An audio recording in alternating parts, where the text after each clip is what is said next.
जय हिंद। मैं आपका दोस्त भारत आपका स्वागत करता हूं अपने YouTube चैनल भारत का लॉ में। तो आज मैं आपको बताऊंगा कि बैंक लोन देने के बाद आपको तंग करे तो आप उनके ऊपर कैसे लीगल एक्शन ले सकते हैं। तो आइए इस वीडियो को शुरू करते हैं।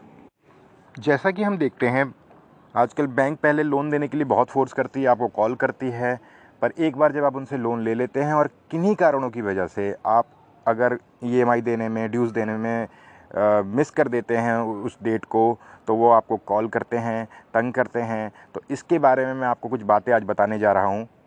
मैंने ऐसे बहुत से रिकॉर्डिंग सुने हैं अपने क्लाइंट्स के, जिसमें बैंक एजेंट उन्हें गाली देते हैं, उन्हें डराते हैं, धमकाते हैं। अक्सर क्लाइंट मेरे पास आते हैं और बताते हैं कि बैंक ने उन्हें कॉल किया लोन के लिए, उन्हें गाली दे रहे हैं, उनके घर पे कॉल कर रहे हैं। जबकि RBI की गाइडलाइन है कि ऐसा कुछ भी नहीं हो कर सकते हैं वो, ना वो धमका सकते हैं, ना वो गाली दे सकते हैं, ना ही कोई फोर्सफुली करके वो रिकवरी कर सकते हैं। जस्ट वो जो उनके पास लीगल राइट है वो करें और वो अपने पैसे जैसे भी रिकवर करें, पर इन चीज़ों को बिल्कुल नहीं कर सकते हैं। और हम देखते हैं कि वो अचानक से बार बार कॉल करने लगते हैं, आपके फैमिली के डाटा निकाल के उनको कॉल करते हैं, उनको तंग करते हैं और आपके बारे में बताते हैं कि आपने लोन लिया है, लोन चुका नहीं रहे हैं। आपके घर पे आते हैं, आपके जो भी पड़ोस में लोग होते हैं, नेबर जो होते हैं, उनके सामने आपकी इंसल्ट करते हैं और आपकी एक तरीके से बोला जाए तो इज्जत की पूरी धज्जियां उड़ा देते हैं। सबको बता देते हैं कि आपने लोन लिया। ये उनका एक तरीका होता है जिससे वो आपसे रिकवरी कर सकें। आपको फ़ोन पे गालियां देते हैं, आपको धमकी देते हैं और भी बहुत चीज़ें होती हैं। उनको बस कैसे भी करके अपना रिकवरी लोन अमाउंट लेना होता है, जिसके लिए वो ये सब चीज़ें करते हैं। जबकि सुप्रीम कोर्ट ने, RBI ने साफ इस बात पे मना कर रखा है कि वो ऐसा कुछ भी नहीं कर सकते हैं। बेसिकली होता ये है कि अगर 3 इंस्टॉलमेंट आप नहीं देते हैं तो आपका अकाउंट NPA हो जाता है, नॉन परफॉर्मिंग असेट जिसे हम कहते हैं।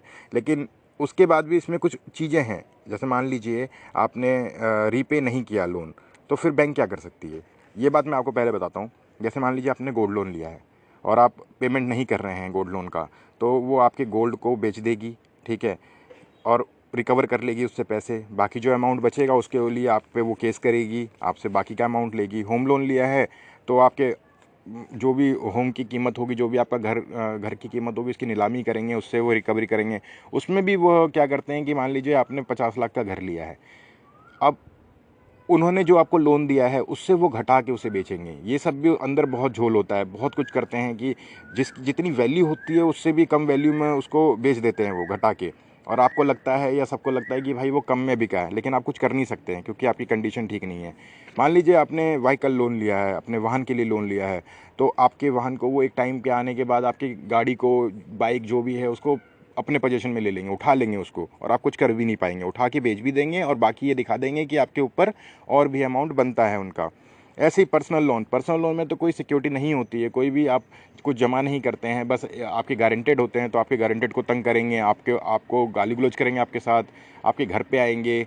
तो ये चीज़ें उनका एक जो एजेंट होते हैं उनके, वो करते हैं ये चीज़, कोई इसमें दो राय नहीं है। एजुकेशन लोन में भी बहुत चीज़ें करते हैं, लेकिन इनके पास राइट है, ऐसी बात नहीं है। पहली बात तो मैं बोलूँगा, अगर आपने लोन लिया है तो आप इसको पे कीजिए, जैसे भी कर सकते हैं पे कीजिए, ठीक है। लेकिन अगर ये लिमिट क्रॉस करते हैं तो इनके लिए भी बहुत सारे एक्शन आप ले सकते हैं। अब मैं आपको बताऊंगा कि बैंक पे कैसे आप केस कर सकते हैं। पहला, पुलिस स्टेशन में कंप्लेन फाइल कर सकते हैं। पुलिस अगर कंप्लेन लिखने के लिए मना करती है तो आप मजिस्ट्रेट के पास जाके कंप्लेन फाइल कर सकते हैं। सेकंड, आप इंजेक्शन सूट फाइल कर सकते हैं बैंक के और रिकवरी एजेंट के अगेंस्ट में। आप RBI में कंप्लेंट कर सकते हैं, कंप्लेन फाइल कर सकते हैं। जो भी आपके साथ वो बदतमीजी कर रहे हैं, जो भी चीज़ें कर रहे हैं, आप बता सकते हैं। आप डिफर्मेशन, मानहानि का केस आप फाइल कर सकते हैं, क्योंकि वो आपकी रेपुटेशन को पूरी तरीके से ख़राब कर रहे हैं, 4 लोगों के सामने आपकी इज्जत की धज्जियाँ उड़ा रहे हैं, तो आप डिफर्मेशन का केस फाइल कर सकते हैं। आप ट्रेसपास का कंप्लेंट कर सकते हैं। अगर मान लीजिए बिना आपके परमिशन के वो आपके घर में एंटर कर रहे हैं तो आप ट्रेसपास का केस कर सकते हैं। एक्सटॉर्शन का केस कर सकते हैं अगर वो फोर्सफुली आपसे पैसे रिकवर कर रहे हैं। मान लीजिए आपके घर में कोई लेडी है तो आप उनके ऊपर मतलब 354 का केस कर सकते हैं, असॉल्ट का केस कर सकते हैं। अगर वो आपके फैमिली की किसी भी महिला से, किसी फीमेल से अगर वो बदतमीजी कर रहे हैं या कुछ भी, जो भी मतलब उनका अलग अलग तरीका होता है, तो आप उसके थ्रू 354 IPC के थ्रू आप कंप्लेंट फाइल कर सकते हैं। तो ये थी आज की वीडियो। इसके बाद मैं एक और वीडियो बनाऊंगा इसके ऊपर कि अगर आप पे नहीं कर पा रहे हैं इंस्टॉलमेंट तो कैसे आप बैंक से सेटलमेंट कर सकते हैं, और चीज़ें हैं इसके ऊपर। तो धन्यवाद।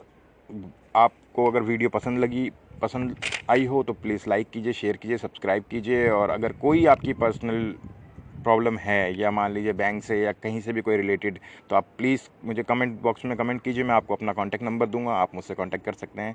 धन्यवाद। जय हिंद।